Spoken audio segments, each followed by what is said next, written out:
Hey Super Legends, welcome to another episode of Sales Superstar. So today's guest is Ian Parker. Ian is an absolute super legend, really switched on. He's got a wealth of experience in sales and now he is a sales trainer and sales coach, and he's also developed his own sales training platform. Before we get into the show, if you need help winning your next job, elevating your personal brand, communicating your value or articulating your skill set, hit me up on Facebook or LinkedIn. That's what I love to do. Enjoy the episode. Just want to say a massive welcome to Ian Parker. How are you, mate? Yeah, great, mate. How are you today? I am incredible, absolutely incredible. So I just want to thank you for coming on to today's episode. So I'm really interested and curious to talk to you about your background. So we were introduced last week by a mutual friend, and you were showing me the platform that you developed, which is just, oh man, it's sensational as well. So I'd love you to talk a little bit about that as well. But can you give us a brief background in relation to your, I guess to your start in sales? Yeah, so basically, I probably started sales at a young age, if you get to that, because I started doing a paper run when I was about 8 or 9 years of age. So, the morning paper run was all right that was in Orange, New South Wales. So today in Orange it's snowing. So you picture me at an 8 or 9 year old at 5 o'clock or 6 o'clock in the morning throwing papers around, and then. In the afternoon, we did an afternoon run. So we went around all businesses selling papers and magazines, and I sort of got the taste of that when you were going into like the pubs and selling the papers to the guys, having a few beers, and you'd upsell them to the league magazines and all that. So that was all a bit of fun. So that's probably where my sales started in that side of it, and then it was I worked through worked in different places, and then started in the auto industry back in 1983 as a trainee salesperson. So I'm not academic. I was actually kicked out of school. I was asked to leave school at fourth form, and they told my parents not to waste their money or their time and send me back to school. So that's how that happened. But anyway, I started in the auto industry in 1983 as a trainee salesperson and worked my way up to like the general sales manager, and then in '89 I decided to start out on my own. I thought I'd have a go at opening my own used car yard. So I opened a little yard in June '89, and in the first month we sold. I started with 8 cars on a corner block, and in the first month we sold 30 cars. So it was a pretty good start to the auto industry. Yeah, so there was only me and a young fellow had helped me clean the cars. So we were up to our backsides in crocodiles that month. So it was a good result.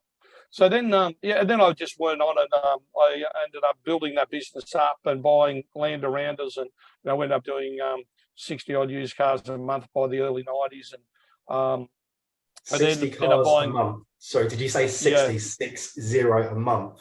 Yeah, in a town that had a population of about 35,000 people, and there was about 20 odd other car dealers in the town. So we were doing a pretty good job. So we had a huge following, and the big thing that we based everything on was just customer experiences, and we just had people coming back and back again, and that. So then I decided to get into franchises. So we took our first franchise on in 2000. Took another, which is a Honda franchise. Took an Audi franchise on in 2004 or 5 or something, and a couple other franchises, and then just kept building the business up. And in late 08 or 09 or something, we sold that business.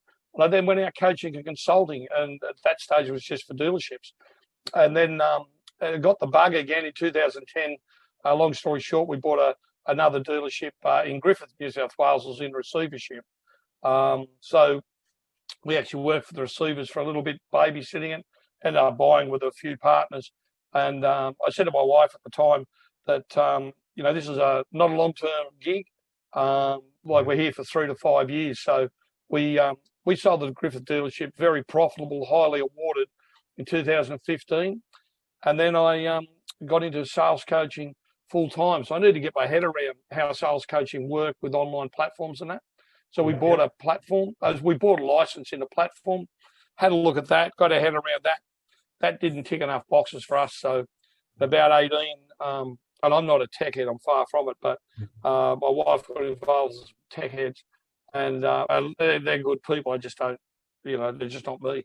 And we end up building our own platform, and now we've got a very magnificent online sales training business. But we do on-site stuff as well. But yeah, the online is just where we're really exceptional, and the platform that we've built is just so different to everything else that's out there. So that's basically me and my sales and how we all started in a very quick 2-minute version.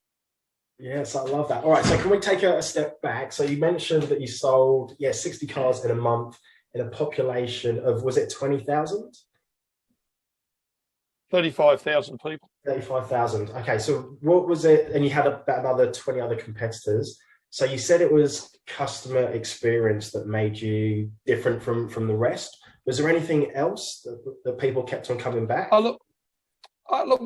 People would say to me, and they would say, you've got the dearest used cars around, but they're the best. And so it was never about price. It was always about the quality that we sold, and we gave them a great experience. And people are prepared to pay for quality, and people are prepared to pay for a great experience. But I'll give you a quick story if I can. When we had the dealership in Griffith, one of my salespeople came into me, and he said he was talking to some people on a vehicle we had down there, and they were from Hay, which is 2 hours west of Griffith. And they said to my salesperson, is Ian Parker, is he the dealer principal and the owner here? And my salesperson said, yeah. They said, we know him from when he had the car yards in Orange. And my salesperson thought, I hope this is going to be okay, And they said, we used to say that he used to sell the most expensive used cars, like the dearest used cars out of everything that was out there. My salesman was going, oh no, like where's this going to? And they said, but you know what? That they were always the best. And so they said, so is Ian Parker the dealer principal and owner here? My salesman said, yeah. They said, we'll take that car, because if he's the owner here, we know how he presents his cars and we know what to expect. We've got nothing else to say. We'll just take that car. Oh, it's impressive. Yeah. So that was the sort of feedback that we would get. And it was just the little things that we would do different. Like I was always the belief that, like, for example, in used cars, they don't cover the battery under used car warranty. Okay. So, once you buy the car, you drive out the door, the battery cell drops in it. That's life in the fast lane. They had a 3-month warranty on those cars, 5,000 Ks back in the day. And if someone came back into my service department, in 2 months' time and said, Ian, the battery's died on my car, I'd say to my service people, put a new battery in for Charlie Brown, just put it in. Oh, what do we charge him? We charge him nothing. Now, the batteries are about $70 or $80, right? But the thing is that's 70, and I might have put in 3 a month, so what I put in $210 worth. But what it gave me was when Charlie Brown was at the pub and he was talking to his mates about his car, and they'd say, and one of his mates would say, how's your car going? Oh, you had a battery go the other day. I had to go and get it replaced, and they charged me for it. Charlie'd say, mine went the other day, and I took it back to Ian Parker's, and they put one in for nothing. Because you know what? That $70 is the cheapest form of advertising I could buy anywhere. So that's how I thought of everything like that. Like, people would come in, and then back in the days when cars used to have the mud flaps on them, and everyone used to reverse in to the gutter, or they'd knock the left-hand mud flap off their car. And they'd come in and say, my mud flap fell off the car, is that covered under warranty? I'd say to my people, put another one on. Like, it's a $10 mud flap. What does that give you in advertising when people think that I don't have to pay for it? Oh, they just put one on. Like, we all look at spending money on all this social media advertising, all this other advertising, and there's little things you can be doing to keep your customers for life that are a lot less, and the word of mouth's just going to travel. That's so true. That's so true. So, what do you love most about sales? What is it? The thing I love most about sales, I love the success that my clients get today. So when we people do our online training platform, and they send me snippets of, I learned this in the program today and I've applied it, or 2 days ago and I've applied it, and it worked for me, and this is what it done for me. And, I've just had a record month, or I've just, when I get that sort of feedback from my clients, to me, that's gold, because, they've learned something, they've grown as a person, and they've had a huge win. And I'm all about getting fantastic video testimonials. You go to my YouTube page, and I got video testimonials on there from all walks of life, all different styles of people, because our sales training, it doesn't matter what you sell, I guarantee you our sales training will work for you. That's awesome. So yeah, I remember you showing me like last week, and it was absolutely incredible. So can you tell us a little bit more? So there's like the platforms that I know. You've got Kajabi, you've got Teachable, you've got Thinkific. I think that's how you like pronounce it. What makes yours, like different to those ones? Or look, there's hundreds of platforms out there, and we've looked at so many of them before we put ours together. The biggest thing about ours is accountability. And when it comes to coaching and training people, if you don't want accountability, you may as well send them to YouTube, and they can watch a video and you hope that they've watched it. Ours has got daily and weekly accountability, where you can actually go on and you can see where Ian Parker is up to, whether he's watched the video, has he answered the questions. If it's on the do-it-yourself version and you're the business owner, you can actually see whether your sales manager is coaching his salespeople. You can see everything as you go. In the back end, when you go to reset everything, it'll tell you they haven't answered the questions yet, they haven't watched the video yet. Everything's in the back end that just tells you everything. But it's a daily and weekly accountability where at the click of a finger, you can click on a button and have a look and go, oh, this is where everyone's up to. The other thing is that everything in the platform is in the platform. So, it's all in Word doc form. So if you've got to type up, if you've got to modify the phone script, you don't have to print it out, handwrite it, type it up, scan and email it or whatever. You just bring the document up, change it to what you want, save it, done. Simple as that. It is just so simple. We've made it so that it's a 5-year-old can make it work. That's how you've got to make it. And you've got to do it. Yeah. You've got to do that because, but Dre, if it's too hard, people go, I don't want to do this.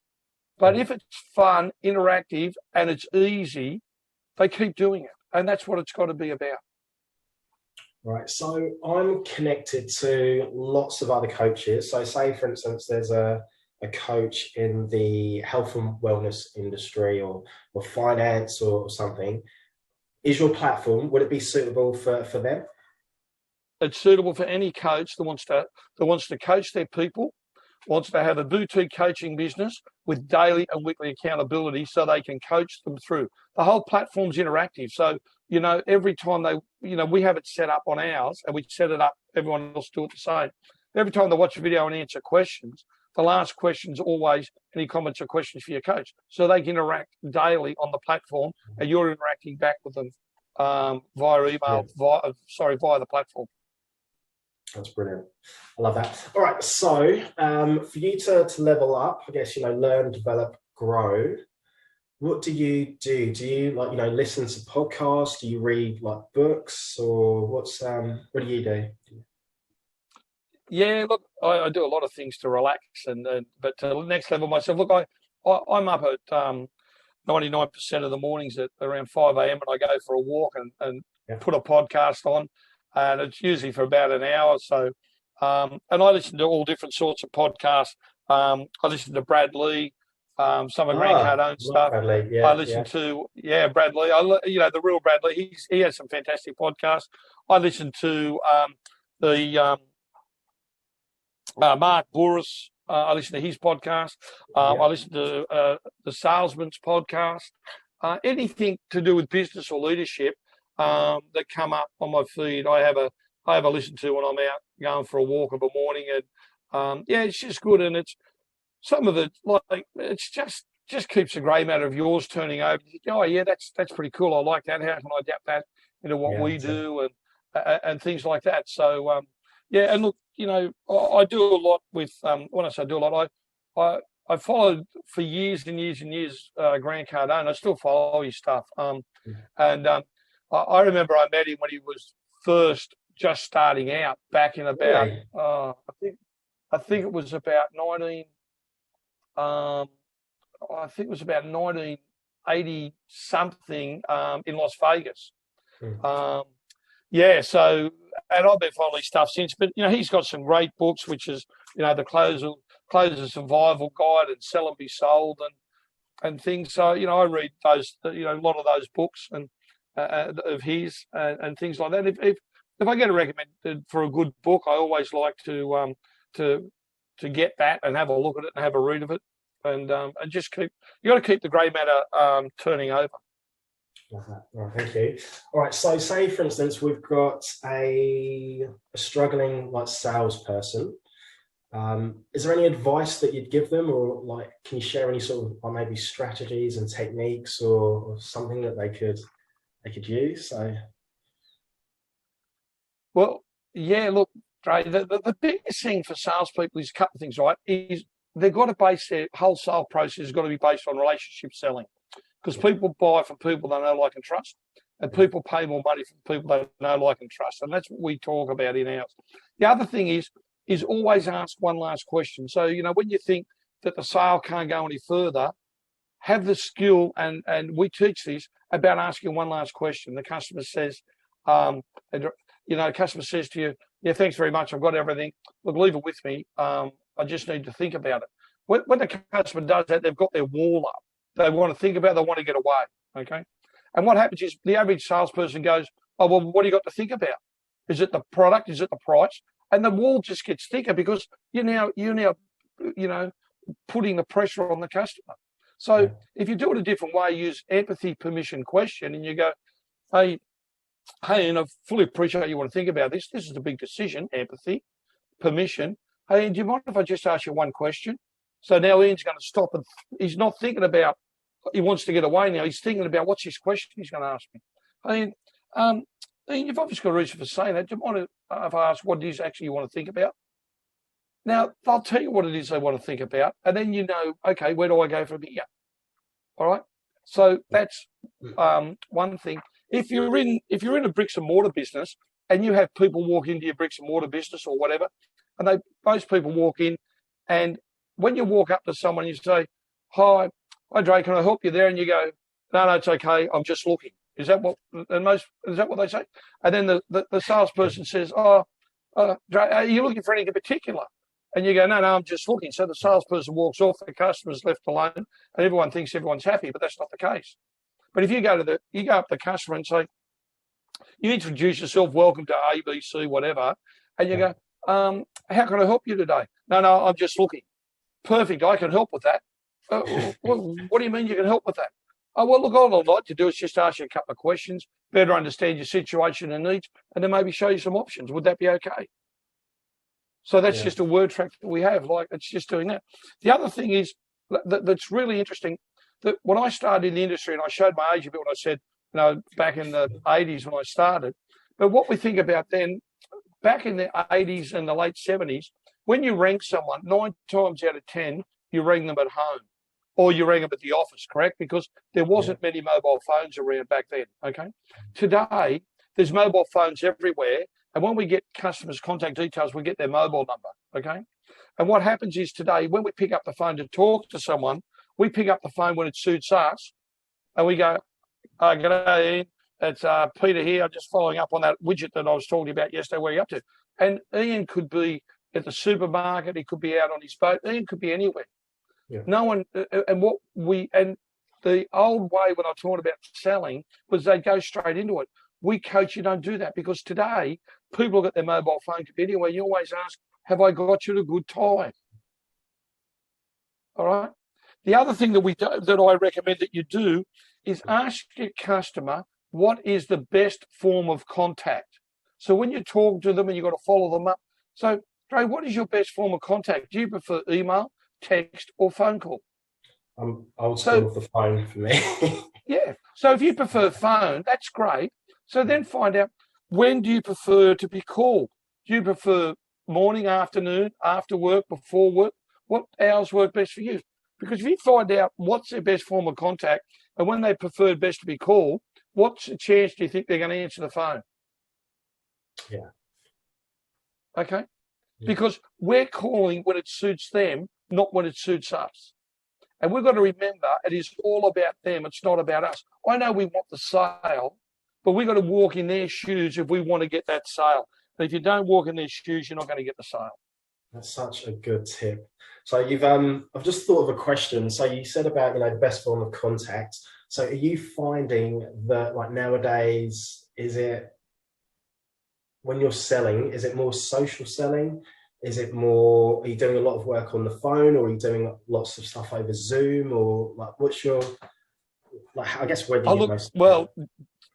Yeah, look, during the COVID thing, a lot of it was over Zoom, wasn't it? And but no, look, we do a lot on Zoom still. We do a bit of face to face. I was face to face yesterday on site at 2 businesses yesterday, and I'm still on the phone talking to people and doing like that. So mine is variable, and I don't have anything locked in concrete. I don't teach anything locked in concrete. You've got to go with where the market is and go with where your clients are and how they want to, how it works best. There's no one size fits all.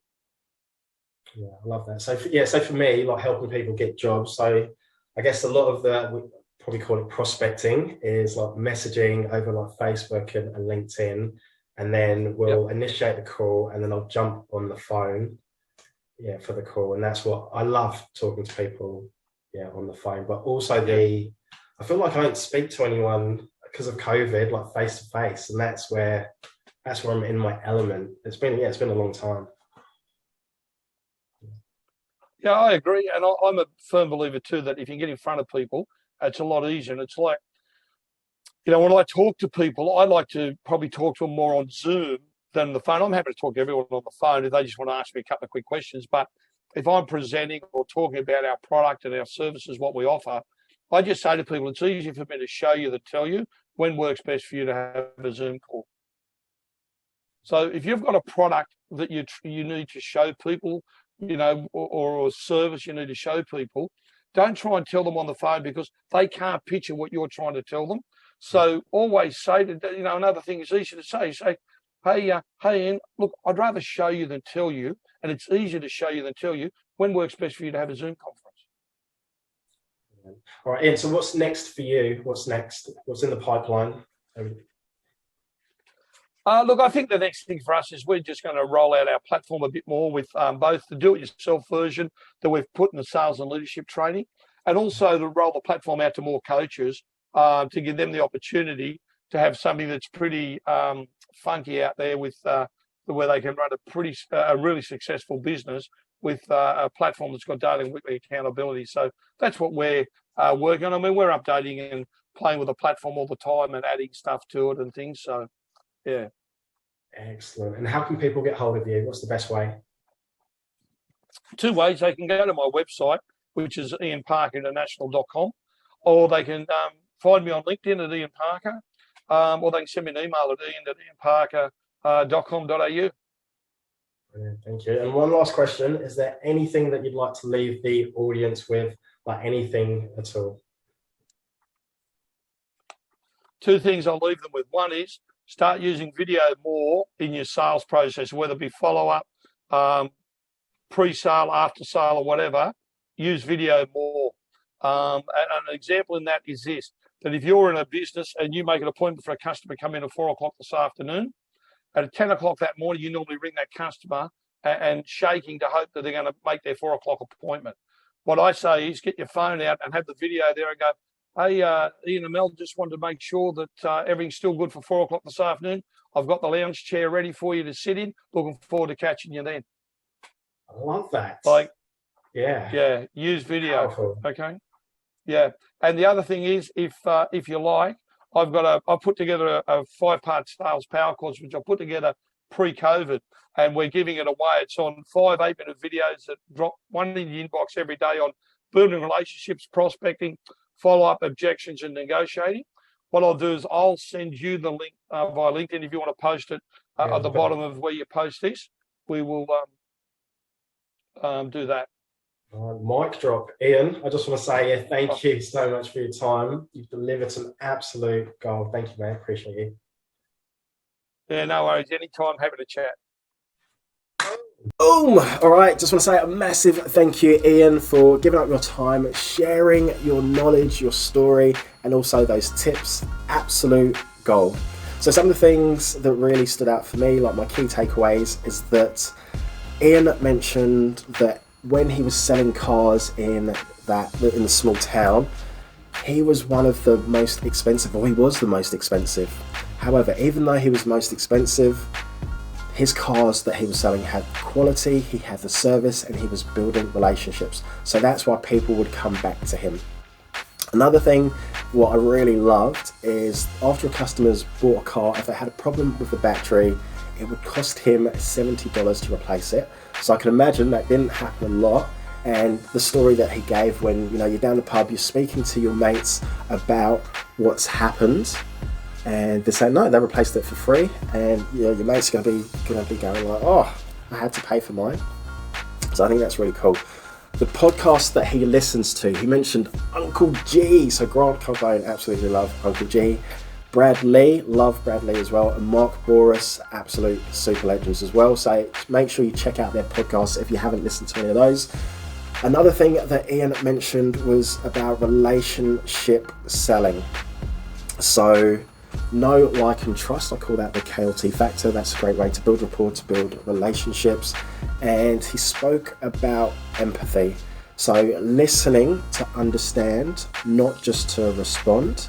So if the customer's got some objections, you really sort of want to listen to those, handle those objections, and then if you've got your close or another option, then do that. And also the last thing was, before that, he'd always say, can I ask you one more question? Which I love. So powerful, so powerful. I don't know why I whispered that then. And the last thing was sending little video clips. So like, say for instance, it's the morning and you're meeting a client in the afternoon.